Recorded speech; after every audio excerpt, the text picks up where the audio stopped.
Mientras ustedes acaban de escribir, les recuerdo lo que vimos la vez pasada, que fue propiamente el cristianismo del mundo romano, germánico, ¿sí? Como que los dos están ahí revueltos, y el Sacro Imperio Romano. El emperador se hace católico y entonces él quiere que su imperio sea sacro, ¿sí?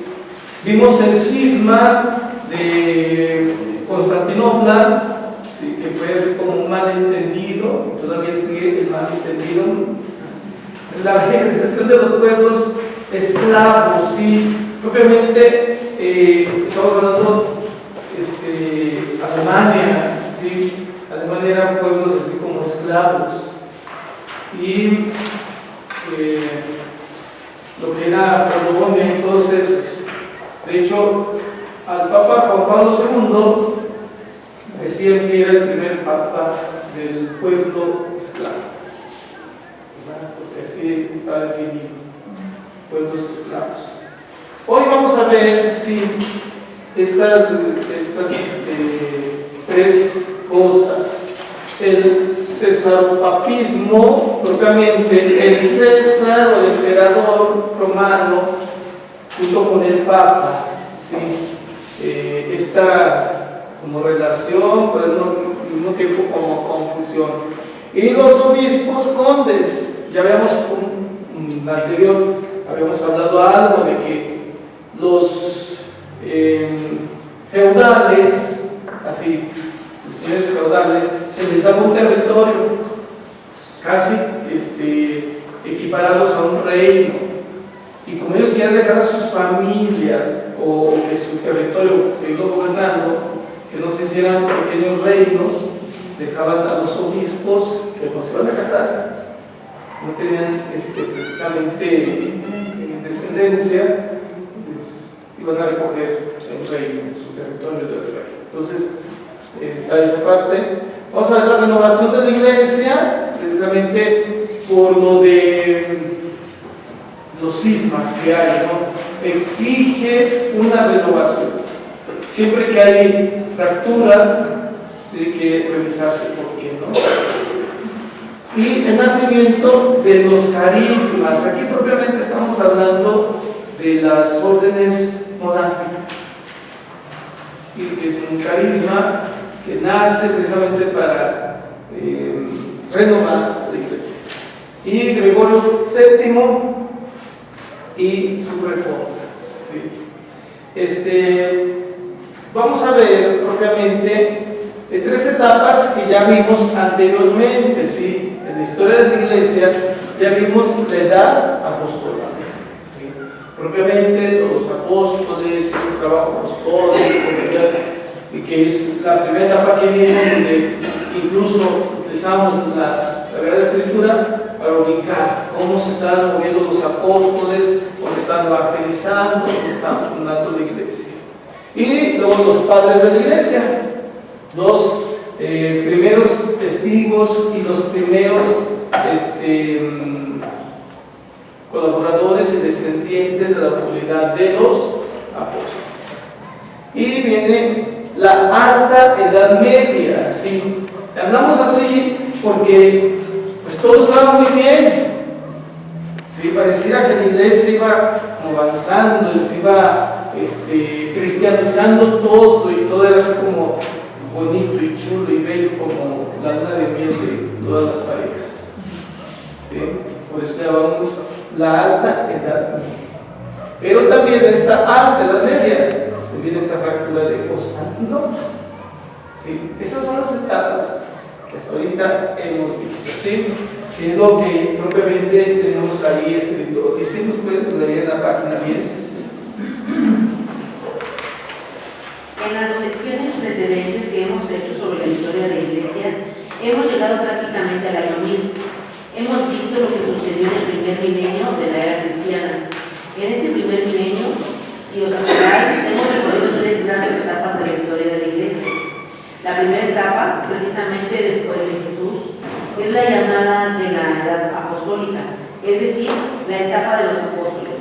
Por ejemplo, de San Pablo, de San Pedro, y después de discípulos que a través de los apóstoles estaban en contacto directo con Jesús. Posteriormente, un segundo gran periodo de la historia de la Iglesia fue el de los padres de la Iglesia. Pensar en San Agustín, en San Ambrosio de Milán, etc. Son llamados padres de la Iglesia precisamente porque, sobre todo después del emperador Constantino, alrededor del año 300, han edificado la Iglesia. El tercer periodo que hemos visto ha sido el de la Primera Edad Media, que los historiadores definen también como Alta Edad Media. La Edad Media nace, acordaos, cuando penetran en Europa que nosotros llamamos bárbaros, es decir, aquellos pueblos como los celtas, los germánicos, los eslavos, que encontrándose con pueblos latinos y griegos, dan vida a una nueva civilización, cuyo fermento está representado por el Evangelio. Al final del primer milenio en toda Europa, prácticamente había llegado a ser cristiana, a través de sucesivas oleadas de evangelización, es decir, de anuncio y predicación del Evangelio. La palabra de Jesús había sido ya anunciada a toda Europa, desde el sur, por tanto, desde Portugal, España, Italia, Grecia, al norte, a lo que hoy es Gran Bretaña, a Irlanda, a los países escandinavos, después desde el oeste, por tanto desde el Atlántico, hasta el este. El último pueblo que había conocido el Evangelio en Europa era el pueblo ruso, en la gran ciudad de Kiev. Exacto. Entonces, hasta ahí, nosotros eso habíamos visto, ¿sí? Y así como López Obrador, que le están evaluando sus 100 días de gobierno, aquí comenzamos precisamente con el año 1000. Después de Cristo, al año 1000. Sí. ¿Qué es lo que se ha acontecido todo eso? ¿Qué es lo que sigue? Después de 1000 años. Si se fijan, nosotros lo recorremos así, pero bien facilito, ¿no? Sacar los elementos más significativos. Pero esta labor de evangelizar ha sido muy ardua y ha sido pues, muy larga, ¿no? Pelear propiamente territorios, ganar guerras. ¿Por qué? Y lo veíamos, no tanto que la iglesia haya tomado las armas, sino aquí la pelea es con el emperador. ¿Sí? El emperador conquista reinos y lógico, él es católico, entonces él, si no territorio también tiene que ser católico. Y hay que mostrarle el evangelio, hay que evangelizarlo. ¿Sí? Mucho ayudó con Carlos Magno, ¿sí? Evangelizar con Otón I, segundo y todos los emperadores que hemos visto, ¿no? Pero ha sido una labor muy, muy difícil y pareciera pues que no se ha hecho casi nada, pero casi toda Europa es cristiana. ¿Sí? Aunque está el cisma de Constantinopla, ellos siguen siendo cristianos. ¿Sí? Recuerden que lo único que se pelea en la iglesia de Occidente es la sede, la Santa Sede. ¿Sí? Que ellos ahorita tienen 3 sedes. Cosa curiosa, ¿no? Porque como que eso es irracional, ¿no? Tiene que haber una sede.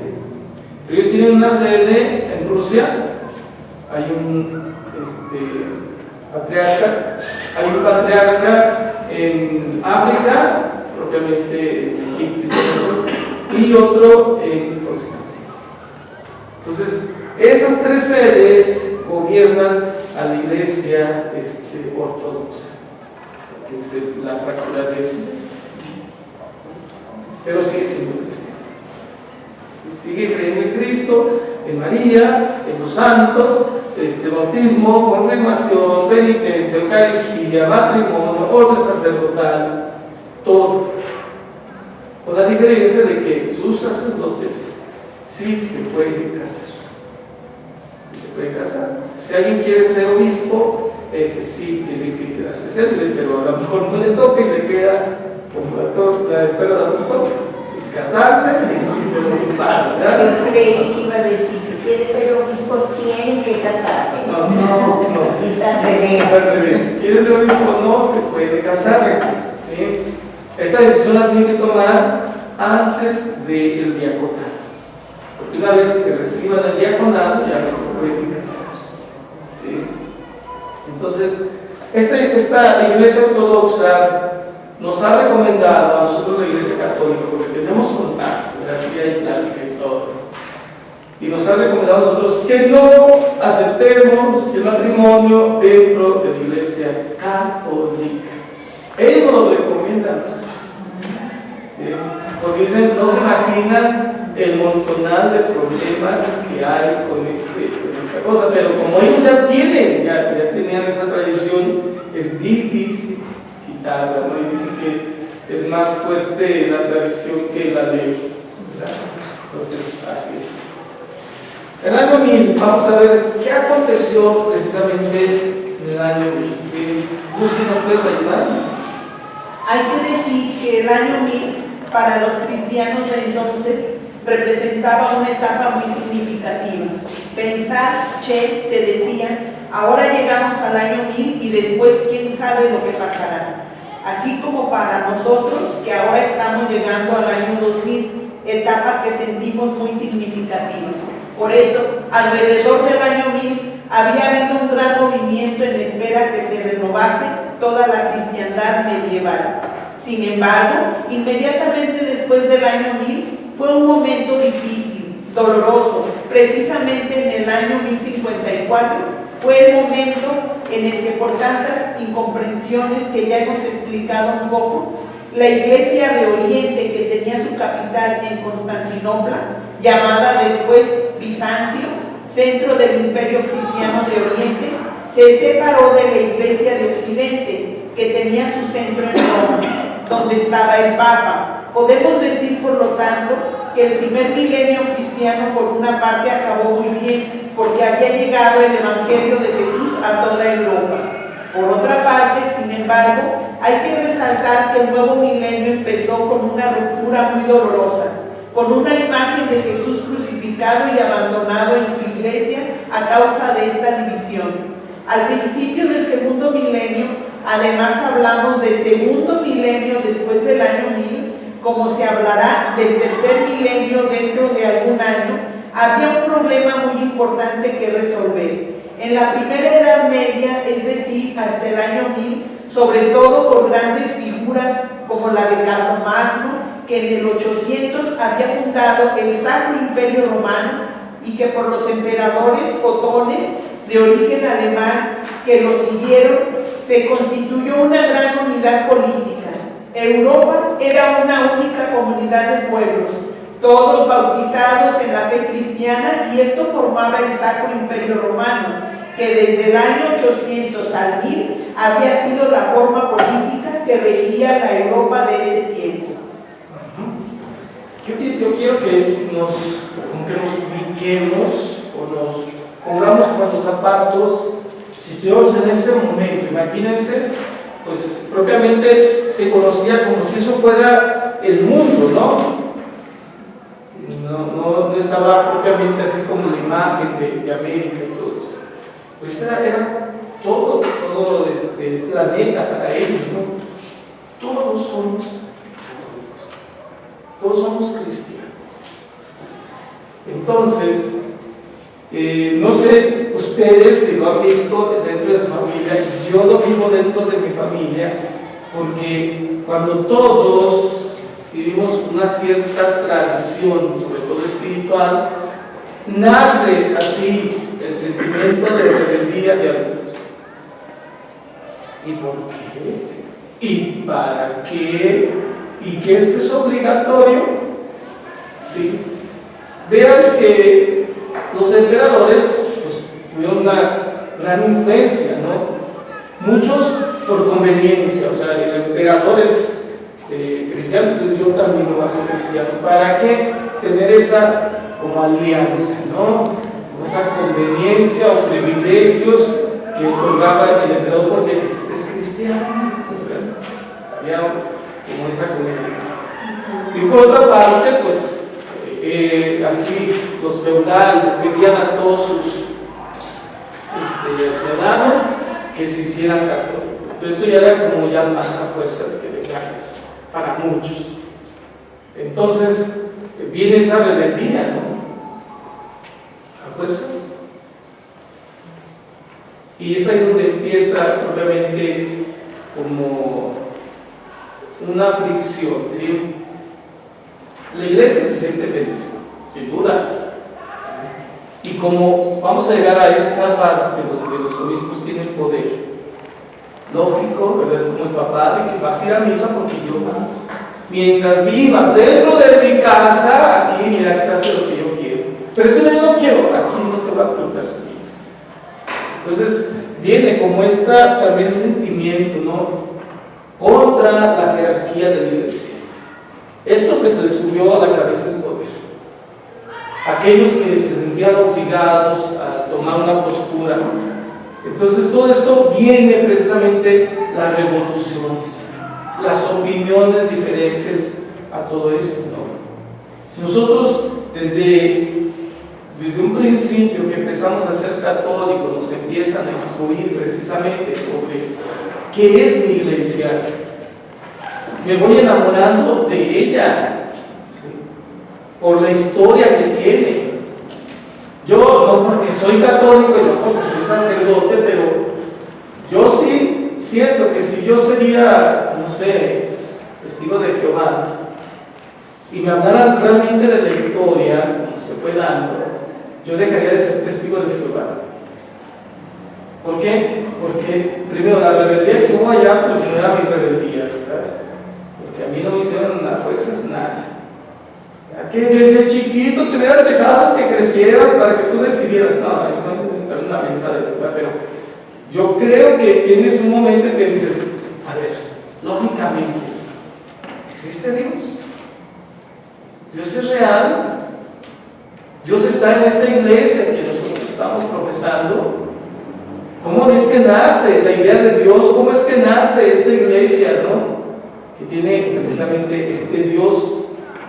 Bien, hablando lógicamente, pues dices, esto tiene un camino, tiene una raíz, ¿no? No así, una iglesia de rebeldía, ¿no? Por ejemplo, los anglicanos. O sea, que el rey haya hecho su iglesia, más porque no lo quisieron divorciar. O sea, eso ya es como un sentimiento, ¿no? Que, bueno, pues la iglesia ortodoxa se divide porque no me dieron la sede a mí,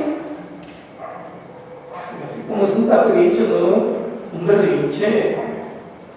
Entonces tenemos que ir pensando todo eso también respecto a nosotros, no tener como una acervo cultural y decir, ya sé cómo se fue fundando esto, sino preguntarnos a nosotros, ¿esto es lo que realmente yo quiero pertenecer a esta iglesia? Porque bueno, tenemos que realmente escuchar y encontrar lo que buscamos, a Dios. ¿Sí? Les hago esta reflexión porque van a empezar a haber muchos cismas, muchas opiniones, y no todas están equivocadas, ¿sí? Dentro de este capítulo, al final, ¿sí? Dice, viene un título, es en la página 14, y dice, la lucha contra la simonía. ¿Sí saben qué es la simonía? Viene de un personaje, Simón, que cobraba de todo, ¿sí? Entonces, para ir ganando, ¿no? Dinero por dinero, ¿no? Donde quiera, pues lo espiritual, pues, ¿no? La gente también como que, no, esto no es lógico, ¿no?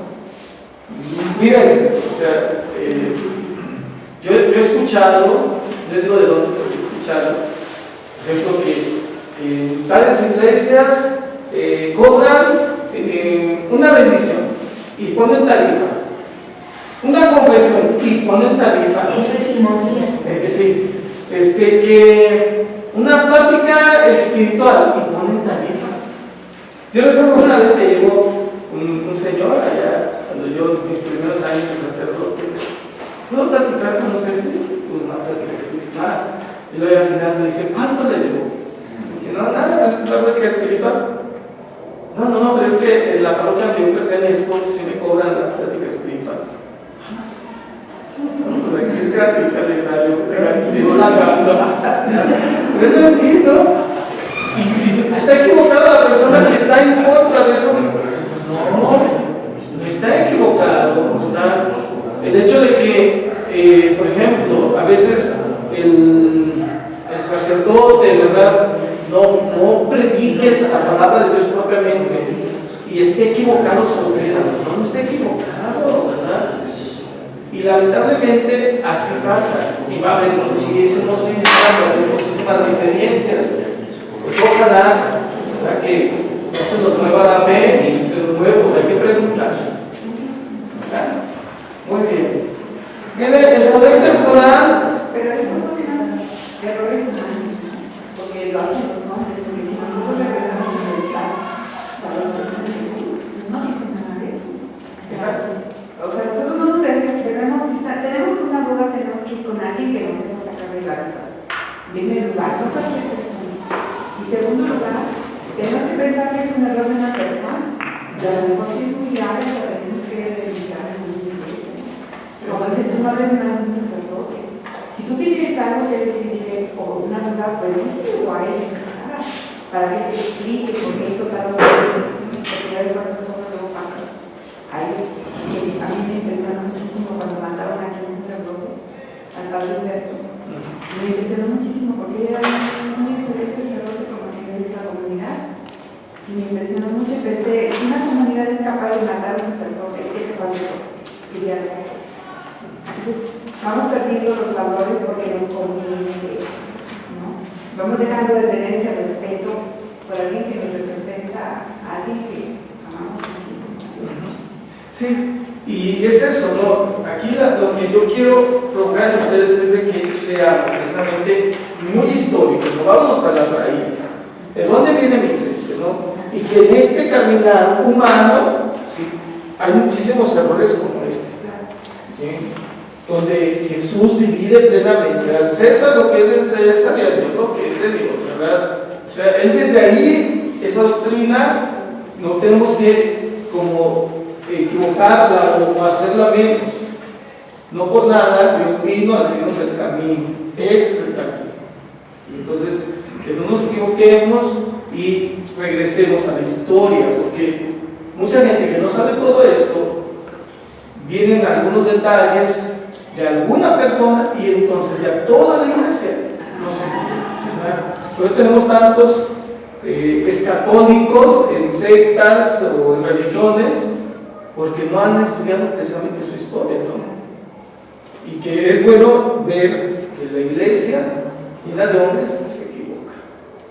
No que la iglesia esté equivocada, porque la iglesia es de Cristo y Él es santo y Él no se equivoca, pero los que ejercemos la autoridad de la iglesia nos podemos equivocar, ¿verdad? Pero el Papa no, cuando está en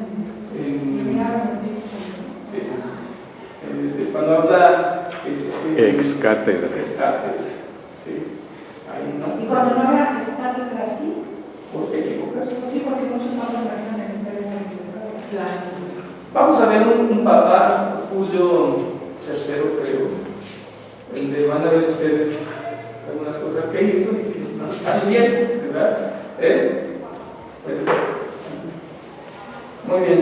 Vamos a ver el poder temporal y el poder espiritual. Propiamente, aquí se trata de que Carlos Magno y todos los otones, ellos tienen el poder temporal, ¿sí? Y lógico, es mi imperio, yo tengo que buscar un imperio lleno de paz, de justicia, ordenado, que no le falte, que viva como el paraíso terrenal.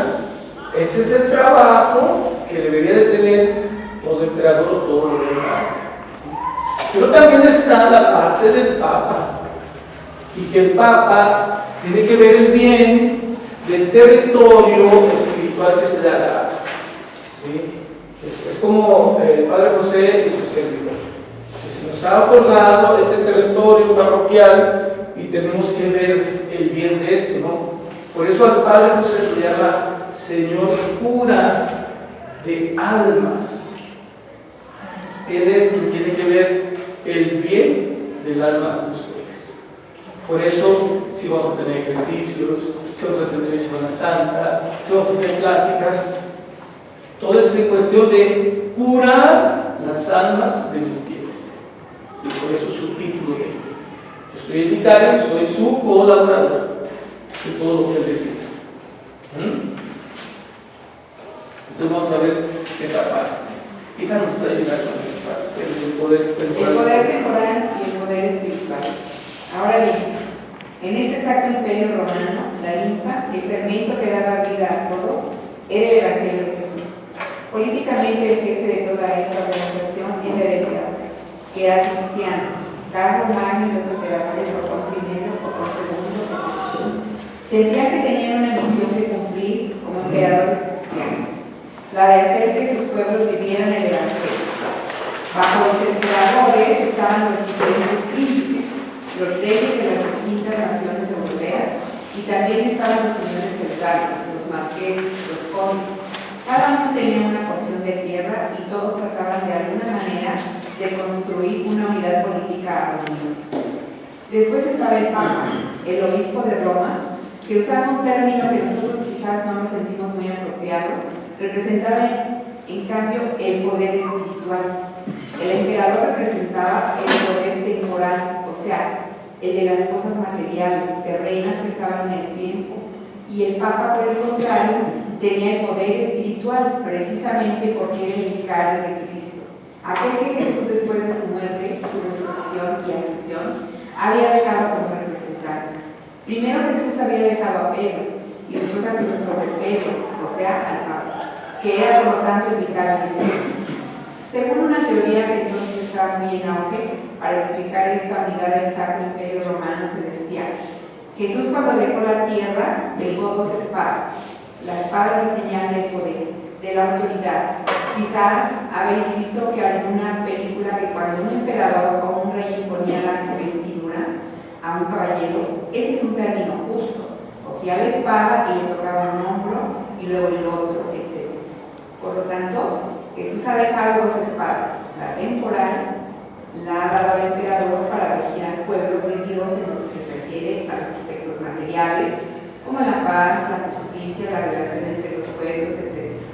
Y la otra, una espada espiritual, la ha dado al Papa y junto con él a los obispos, de manera que guíen al pueblo de Dios hacia la salvación eterna, administrando los sacramentos, celebrando la Eucaristía, etc.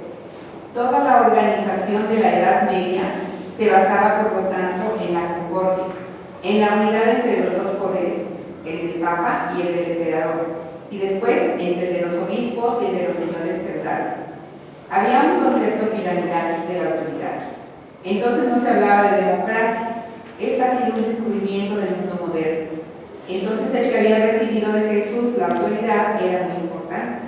Lo bonito era esta unidad, y quien ejercitaba el poder temporal sabía que tenía que hacerlo como una misión que Jesús le confiaba. Pero no siempre era fácil que esta unidad existiera entre estos dos poderes. También porque en la mentalidad precedente de los pueblos germánicos convertidos al cristianismo, el jefe tenía autoridad no solo en el campo político, sino también en el religioso, y para los romanos era también así. El emperador romano era jefe de los ejércitos, jefe del Estado, pero también sumo pontífice. Entonces no existía la distinción entre la dimensión política, terrenal, y la dimensión religiosa, espiritual. Por eso, cuando estos pueblos se volvieron cristianos, o sea, conocieron a Jesús y su palabra, se convirtieron, como sucedió a los romanos y a los griegos, pero quedó, sin embargo, dentro de ellos su cultura anterior. Sabéis que el Evangelio de Jesús es como una semilla que penetra o como levadura que fermenta, pero para transformar todo no basta. También nosotros apenas conocimos a Jesús, ciertamente nos convertimos, pero se necesita la vida, se necesita ir adelante, se necesita tiempo, quizá un mes, un año, 2 años, 3 años para transformarnos. De la misma manera, los pueblos de entonces necesitaban los siglos para cambiar. Vean pues, que no está mal el hecho de que el poder temporal y el poder espiritual caminen de la mano, no está en contra de la razón, contra el corazón, ¿verdad? propiamente. Y si nos pusiéramos de acuerdo, precisamente tanto gobierno como iglesia, para ver el bien de los ciudadanos, yo creo que sacaremos cosas muy buenas. Pero lamentablemente aquí, ya lo hemos visto, a veces hay intereses mundanos, así, ¿verdad? No es que el gobernador diga, yo soy consciente realmente de que mi trabajo es el bien de mi pueblo, ¿no?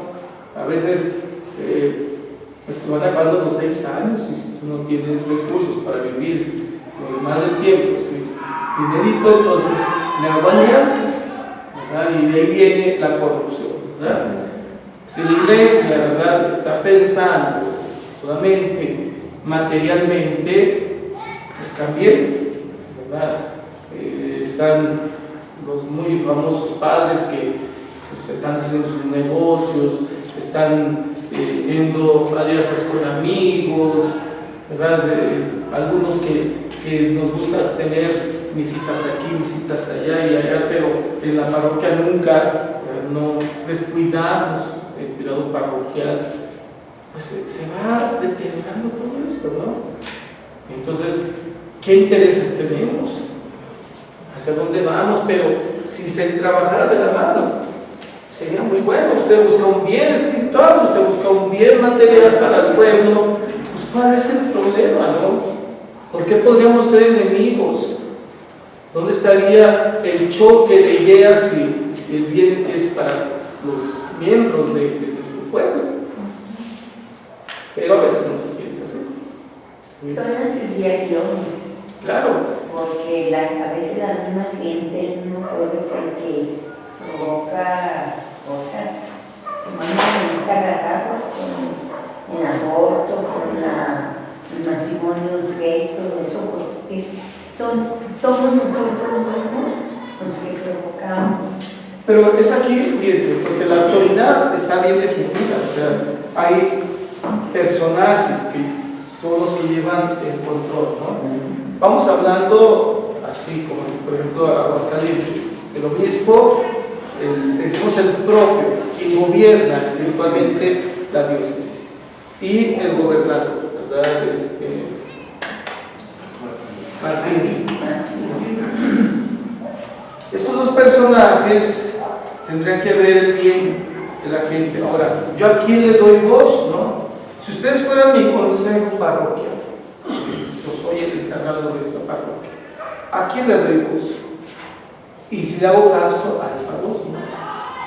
Por ejemplo, si yo, entre todos ustedes, vamos a hablar del tema de cuántas pláticas tenemos que darles a los papás, a los niños para las confirmaciones, primeras comuniones, bautizos, etc. Si le pregunto a una mamá que tiene muchos niños chiquitos, sea lo que quiere es menos trabajo. Pero pregunte a una persona ya mayor, ¿sí?, que ya pasó precisamente por la educación de sus hijos, y esa persona va a decir, yo creo que es necesario darles pláticas en cada sacramento, y no un día de pláticas, sino varios días de pláticas. No porque le tiene que ir a la señora que tiene mucho, porque la señora tiene mucho que decir, sí, pues esta vieja ya lo tiene, ella está hablando, o sea, no va a ir. No, pero es que la experiencia, ¿sí? Y nosotros hoy en día le estamos dando la voz a cualquier mequetrefe que levante la mano y diga, yo quiero hablar. Aunque sea una tontería, le damos la voz. Pero ¿por qué? Y ahí viene, de veras, una historia de tantas cosas. Por ejemplo, las fábricas de condones, ¿verdad?, que auxilian económicamente a muchísimos personajes. Todas las medicinas de control de natalidad que gastan muchísimo. Yo no sé, por ejemplo, pero ahí qué bueno que no sé. Si supiera ya lo haría de mí. Pero ¿cuánto cuesta una pastilla anticonceptiva? Porque, bueno, yo que sepa, ya el seguro ya no las da. Antes te daban montones de condones, yo me llegaba y decía, todo lo que me dieron. Ahora ya ni uno, lo tiene que comprar. Pero ya le puse una mentalidad aquí. Tienes que planificar. como una obligación. Tiene que planificar. Ahora ya tienes libertad sexual para estar con tu Sí. condón aquí para lo que te ofrezca. Fíjense a qué hemos llegado. No, y hasta se aplauden, ¿no? En el radio dicen que muchas veces llega preguntando cuando empiezan con un, ay, qué bueno, hasta alguien que alguien consciente. Alguien consciente, o sea, todos se pasan los inconscientes. Entonces, vean pues, o sea, hay muchísimos beneficios casi personales detrás de todo esto, ¿no? Entonces, ¿a quién le damos voz? Yo que tengo el poder, si yo soy el dueño de la parroquia, ¿sí? Y miren, sí me tocó una vez un padre que dijo, vamos a juntar el consejo a don Fulanito, y de veras, los consejos, las juntas de consejo eran, ¿cómo vamos a sacar dinero? Así, yo me asustaba, ¿verdad? Y de veras, los de consejo no era el coordinador de la Acción Católica o de la Vela Perpetua o de jóvenes, no. Ahí todos los del consejo eran empresarios. Y bien que sabían cómo sacar dinero. Pero esa era la finalidad. Entonces, usted que es el párroco, creo que usted debe haber sido político. A sacar dinero para construir calles, ¿no? No sé, poner alumbrado, poner drenaje, pero la parroquia. ¿Para qué no? Bueno, yo no digo que no se necesite, ustedes son testigos de que la pólvora y que ahora que va a hacer la habitación y que por ejemplo, para estar comprar este pizarrón, hasta para comprar las cosas estas, ¿no? Está un dinerito, ¿no? Pero yo soy testigo de que nunca me ha faltado nada. Nunca. Yo cuando llegué a esa casa, no había nada. Ya yo me dormía en un colchón inflable que tenía. Así. Y ahorita vean, ay no, yo electro esto, ¿no? Un montón de cosas. Una persona que me regaló 3 sillas, ¿verdad? Porque no había ni una silla para sentar. Ahorita ya tengo muchas sillas. Bendito Dios. No me ha faltado. Entonces, también yo creo que está la palabra de Dios, ¿verdad? Que dice, el trabajador merece su salario. Y de parte del salario también está Dios que provee, ¿verdad? Porque no propiamente es el salario quien te saca adelante, sino la gente te saca adelante, de verdad. A mí, yo no puedo decir que lo que me pagan me saca adelante. La gente me saca adelante. ¿Sí? Yo no he comprado, de lo que tengo aquí, que son 6 años, no he comprado nunca un frasco de insulina. O sea que de lo que yo gano, la gente me lleva, la gente provee, y yo creo que es Dios que pone el instrumento de la gente. Entonces, es todo esto. Bueno, aquí acaba la clase, sí, bueno, la hora de clase.